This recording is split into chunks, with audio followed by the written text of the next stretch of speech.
నిత్య జీవము ఎవరు పోతారు అని అంటే నీతిమంతులు. మత్తయి సువార్త 25వ అధ్యాయం 46వ వచనం. వీరు నిత్య శిక్షకును నీతిమంతులు నిత్య జీవమునకును పోవుదురు. మరి నీతిమంతులు ఎవరు అని అంటే ధర్మశాస్త్రాన్ని వినువారు దేవుని దృష్టికి నీతిమంతులుగా తీర్చబడరు గాని అనుసరించి ప్రవర్తించు వారే నీతిమంతులుగా తీర్చబడతారు. ఎవరి దృష్టిలో? దేవుడి దృష్టిలో. మరి ఎన్ని అనుసరించాలి అని అంటే అన్ని అనుసరించాలి. యాకోబు పత్రిక 2వ అధ్యాయము 10వ వచనం. ఎవడైనానో ధర్మశాస్త్రమంతయు గైకొనియు ఒక ఆజ్ఞ విషయంలో తప్పిపోయిన ఎడల ఆజ్ఞలన్నిటి విషయంలో అపరాధి అగును. అన్నీ పాటించి ఒక్కటి మిస్ అయినా అన్నిటిలో కూడా 0 అని అక్కడ లేఖనాల్లో మనం చూస్తున్నాం. మరి ఎప్పటి వరకు పాటించాలి అని అంటే మనం సచ్చేదాకా, దేవుడు వచ్చేదాకా. గలతీ పత్రిక 3వ అధ్యాయము 10వ వచనము. ధర్మశాస్త్రము విధించిన విధులలో నిలకడగా ఉండని ప్రతివాడు శాపగ్రస్తుడని దైవ గ్రంథం, దైవ లేఖనం సెలవిస్తూ ఉంది. అంతేకాకుండా రోమా పత్రిక 2వ అధ్యాయము 7వ వచనం.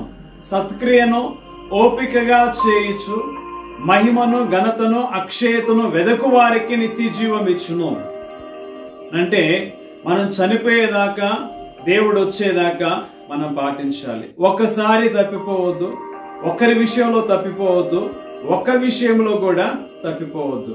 ఒకసారి తప్పిపోయినా, ఒక విషయంలో తప్పిపోయినా, ఒక్కరి విషయంలో తప్పిపోయినా కూడా మనము ఫెయిల్ అయినట్టే.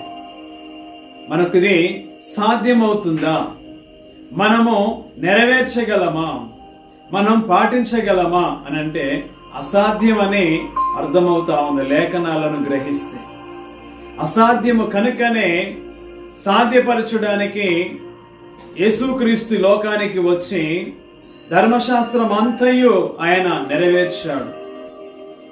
అక్షరమైనను సున్నైనను పొల్లైనను తప్పిపోకుండా ఆయన సంపూర్ణంగా నెరవేర్చాడు. అది మనము గ్రహించి విశ్వసిస్తే దేవుడి యొక్క నీతిని పొందుకునే అవకాశం, ఆస్కారము ఉన్నది. అది గ్రహించకుండా ఇంకా కూడా నేను పాటిస్తాను, నేను నెరవేరుస్తాను, నేను చేస్తాను, ఆయన చేశాడు గాని నేను కూడా చేయాలని మరలా విశ్వాసముతో ప్రారంభించి నా క్రియతో నేను ముగింపు చేస్తాను అని మనం అనుకుంటున్నట్లయితే ఇక మరి మన పరిస్థితి ఏమవుతుందో ఒకసారి ఆలోచన చేసుకోవడము మంచిది.